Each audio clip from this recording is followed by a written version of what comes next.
오늘의 헤드라인 뉴스입니다. 한국은행이 올해 우리나라의 경제 성장률 전망치를 2.8%로 하향 조정했습니다. 기준금리가 3개월째 동결됐습니다. 원달러 환율이 1,050원 선 중반까지 급락했습니다. 일본 정부가 경기 부양을 위해 우리 돈으로 240조 원을 풀기로 했습니다. 시청자 여러분 안녕하십니까? 생경제현장의 최은정입니다. 오늘 코스피 지수는 금리 동결에 따른 환율 하락에 기관의 매도세가 겹치면서 반등 하루 만에 약세를 보였는데요. 2,000포인트도 붕괴가 됐습니다. 자세한 마감 시황을 구경호 기자 연결해 듣겠습니다. 구 기자 안녕하세요. 네, 안녕하십니까? 예, 오늘 마감 시황부터 자세히 정리해 주십시오. 네, 11일 코스피 지수는 전날보다 10.13포인트 내린 1996.67로 마감했습니다.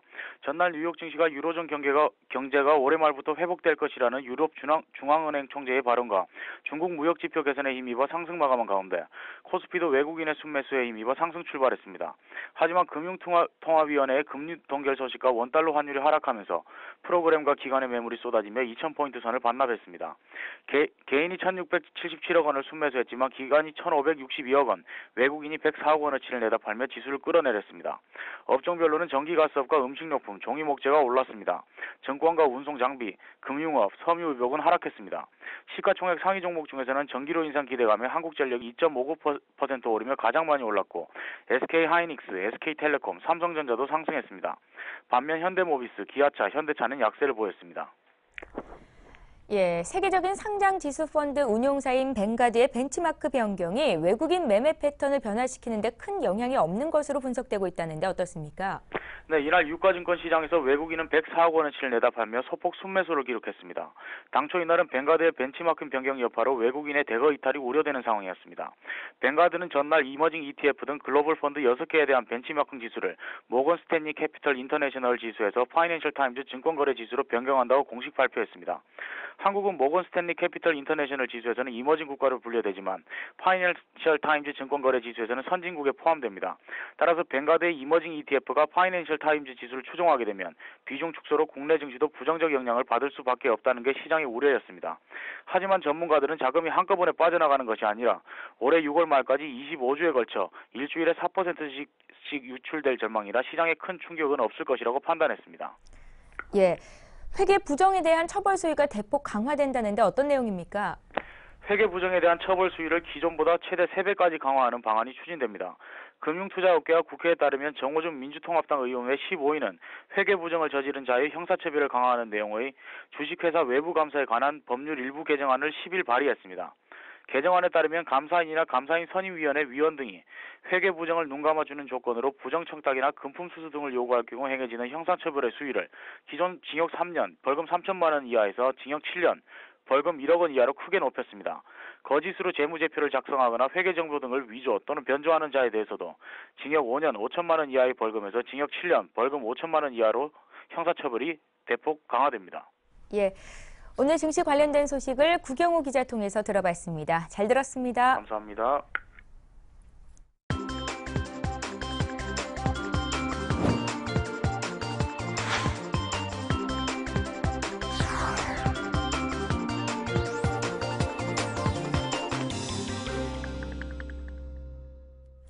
오늘의 주요 뉴스입니다. 한국은행이 올해 우리나라의 경제 성장률 전망치를 3개월 만에 3.2%에서 2.8%로 하향 조정했습니다. 한국은행 김중수 총재는 경제 성장 속도가 예상에 못 미쳐 2013년 경제 성장률 전망을 하향 조정했다고 밝혔습니다. 지난 12월 정부도 올해 경제 성장률 전망치를 기존의 4.0%에서 3.0%로 내렸으며 한은의 전망치는 이보다 0.2%포인트 낮은 것입니다. 한은은 올해 우리나라 상반기 경제 성장률이 1.9%에 그치게 했지만 하반기에는 3.5%까지 올라가면서 상저 하고의 모습을 나타낼 것으로 내다봤습니다. 또 내년에는 성장률이 3.8%로 높아질 것으로 전망했습니다. 기준금리가 3개월째 동결됐습니다. 한국은행은 김중수 총재 주재로 새해 첫 금융통화위원회를 열어 기준금리를 연 2.75%로 유지하기로 결정했습니다. 기준금리는 작년 11월, 12월에 이어 3개월째 동결됐습니다. 이번 금리 동결은 미국 재정절벽 협상 타결과 함께 주요국 경기 지표가 상승 기조를 유지하면서 국내 경제 여건이 더 악화되지는 않을 것이라는 데 무게를 둔 것으로 풀이됩니다. 또 새 정부의 경기 대응 정책을 지켜보기 위한 것으로 해석됩니다. 이번 금리 결정에 대해 일부 금융통화위원회 위원들은 반대 의견을 밝힌 것으로 알려졌습니다. 원달러 환율이 1,050원 선 중반까지 급락했습니다. 서울 외환시장에서 달러당 원화는 전 거래일보다 5원 70전 떨어진 1,054원 70전에 거래를 마쳤습니다. 오늘 서울 외환시장에서 달러당 원화는 1,060원을 하회하며 개장한 이후 낙폭을 키웠습니다. 밤사이 유럽중앙은행이 기준금리를 동결하고 전날 발표된 중국 경제지표가 호조를 보이면서 안전자산인 달러화가 약세를 띄었습니다. 한국은행이 오늘 오전 기준금리를 동결하면서 원화 강세 기조에 힘이 실렸습니다. 일본 정부가 경기 부양을 위해 우리 돈으로 240조 원을 풀기로 했습니다. 일본 정부는 오늘 오전 아베 신조 총리 주재로 열린 강요회의에서 총 20조 2천억 엔, 우리 돈으로 약 240조 원의 추가 경정 예산안을 포함한 긴급 경제대책을 결정했습니다. 정부는 이번 추경을 통해 실질 국내 총생산 GDP 성장률을 2% 정도 높이고 60만 명의 신규 고용을 창출한다는 방침입니다. 이번 추경은 작년 12월 아베 정권이 출범한 이후 첫 경제대책입니다. 정부는 추경 편성과 함께 일본은행을 통해 현재 0% 안팎인 물가 상승률이 2%가 될 때까지 무제한 금융 완화를 실시하기로 했습니다. 일본 정부의 경기 부양 대책 발표로 엔화 가치가 급락하고 일본의 주가가 치솟았습니다. 도쿄 외환시장에서 엔화 가치는 전날보다 0.76엔 떨어진 달러당 89엔대에 거래됐습니다. 이날 도쿄 주식시장에서 니케이 평균 주가 지수는 전날보다 1.4% 올랐습니다. 마리오 드라기 유럽중앙은행 ECB 총재는 유로존 경제가 올해 연말부터 회복될 것으로 기대한다고 말했습니다. 드라기 총재는 현지 시간으로 10일 유럽중앙은행이 기준금리를 현행 0.75%로 동결한 이후 가진 기자회견에서 이같이 밝혔습니다. 드라기 총재는 올해도 유로존 경제의 취약성이 이어질 것으로 보이지만 일부 경제 지표들이 안정됐고 금융시장의 자신감은 현저하게 개선됐다며 올해 연말 경제 활동이 점진적으로 회복될 것으로 기대했습니다. 박근혜 대통령 당선인의 대통령직 인수위원회는 오늘 오전 국방부와 중소기업청을 시작으로 앞으로 일주일간 46개 중앙 행정기관으로부터 업무 보고를 받습니다. 인수위는 업무 보고에서 각 부처의 현황과 문제점을 파악하고 이를 토대로 새 정부의 국정 로드맵을 짜는 데 주력할 방침입니다. 첫날인 오늘은 국방부와 중소기업청, 보건복지부의 업무 보고가 진행됐습니다. 한편 인수위는 근로시간의 단축을 위해 휴일 근로를 연장 근로에 포함시키는 방안을 추진하는 것으로 알려졌습니다. 현재 휴일 근로가 연장 근로에 포함되지 않기 때문에 주 40시간 근무제가 유명무실한 상태입니다. 박근혜 당선인은 오는 2020년까지 연평균 근로시간을 경제협력개발기구 OECD 평균 수준으로 단축하겠다고 공약한 바 있습니다. 2012년도 그러니까 작년 베스트셀링카를 알아보고 올해 자동차 시장은 어떨지 전망해보는 시간을 가질 텐데요. 서울경제신문의 임지훈 기자 연결해 듣겠습니다. 임 기자 안녕하세요. 임 기자 안녕하세요. 연결이 고르지 못한 것 같은데요. 작년 한 해 동안 국내 자동차 시장에서 자동차가 굉장히 많이 팔렸던 걸로 알려졌는데요. 잠시 뒤에 임지훈 기자 연결해 자세한 내용 듣는 시간 갖도록 하겠습니다.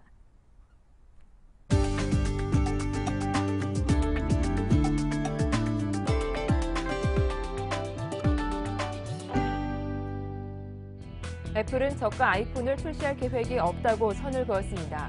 미국의 IT 전문 매체들에 따르면 애플의 글로벌 마케팅을 담당하고 있는 필립 슐러 수석 부회장이 최근 언론 인터뷰에서 싼 스마트폰은 결코 애플 제품의 미래가 될 수 없을 것이라고 말했습니다.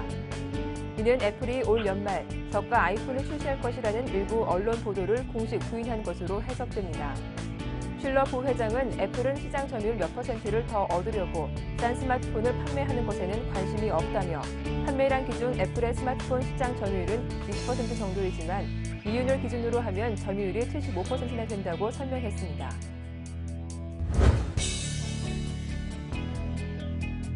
삼성전자가 미국 라스베이거스에서 열리는 CES 2013 전시회에서 유연하게 휘어지는 플렉서블 6일 발광 다이오드 OLED 디스플레이를 처음으로 공개했습니다. 우남성 삼성전자 시스템 LSI 사업부 사장은 현지 시간으로 9일 CES 2013 기조 연설에서 플렉서블 OLED를 처음으로 일반인에게 공개했습니다. 이름은 유모로 정했습니다. 제품 브랜드 이름이 유모로 정해진 플렉서블 OLED는 스마트폰 시제품도 이번에 선보였습니다. 한편 이날 찬조 연사로 등장한 빌 클린턴 전 미국 대통령은 스리랑카의 어업 종사자가 휴대전화로 생선 가격 정보를 손쉽게 얻어 수입이 늘어난 사례를 들면서 혁신적인 기술이 저개발 국가 사람들의 삶을 좀 더 윤택하게 만들 수 있을 것이라고 말했습니다. 밀가루에 이어 고추장과 된장 가격도 오릅니다. CJ제일제당은 기업형 슈퍼마켓 등에 공급하는 된장과 고추장 등 장류 가격을 평균 7.1% 인상했습니다. CJ제일제당은 대형마트에도 가격을 올리겠다는 공문을 보내 현재 인상 요율을 업체들과 협의하고 있습니다. 앞서 CJ제일제당은 8일 밀가루 값도 평균 8.8% 인상한 바 있습니다. 기아 자동차는 2013년 전국 지점장 판매 결의 대회를 열어 올해 내수 판매 48만 대, 점유율 32%를 달성한다는 계획을 발표했습니다.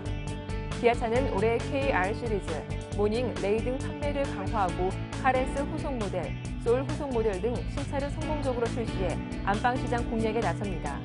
기아차는 작년 국내 시장에 48만 2천 대를 판매했으며 시장 점유율은 31.3%였습니다.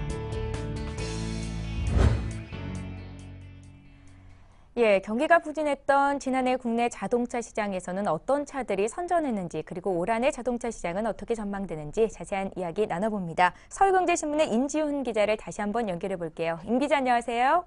네, 안녕하십니까. 예, 지난해 국내 시장에서는 어떤 차들이 선전했습니까? 네, 자동차 업계에서는 정설처럼 나도는 말이 있는데요. 경기가 안 좋으면 소비자들이 원래 구매하고자 했던 차급을 한 단계씩 낮춰 매입한다는 것입니다. 지난해는 이런 업계의 정설이 꼭 들어맞았던 해입니다.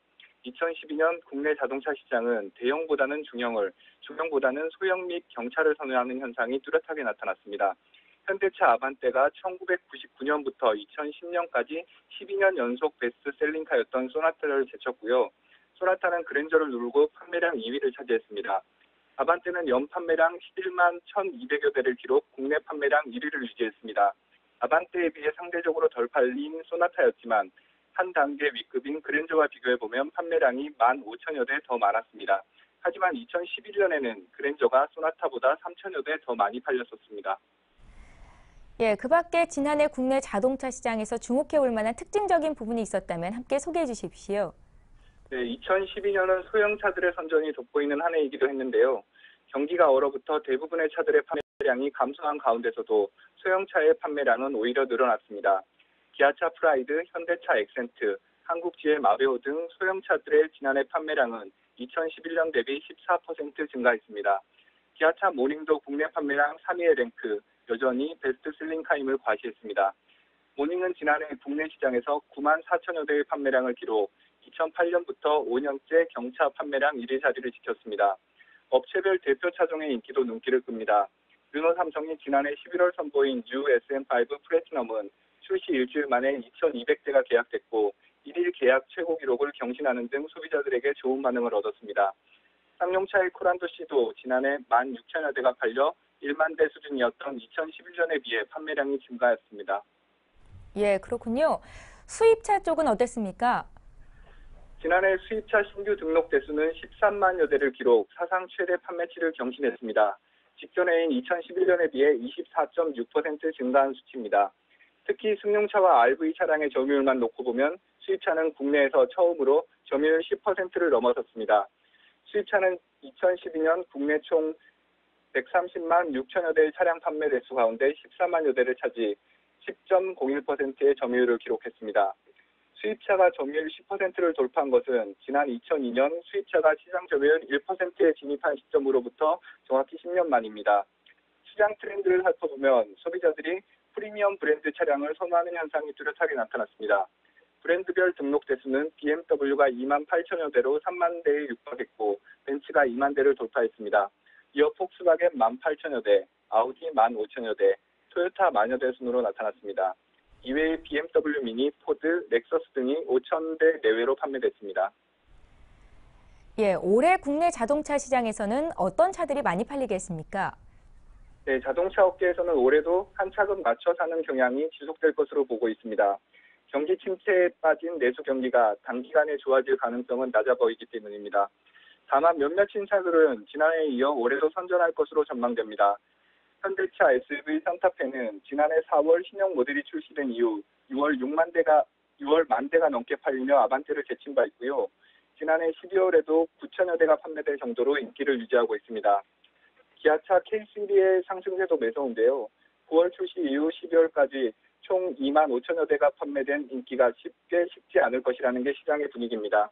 특히 K3는 일부 중형차 소비자들도 끌어들일 수 있을 것으로 관측됩니다. 또 지난해 10%의 점유율을 넘어선 수입차의 약진도 주목할 대목입니다. 예, 지금까지 산업부의 임지훈 기자와 함께했습니다. 잘 들었습니다. 네, 감사합니다.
예, 오늘 생경제 현장은 여기까지입니다.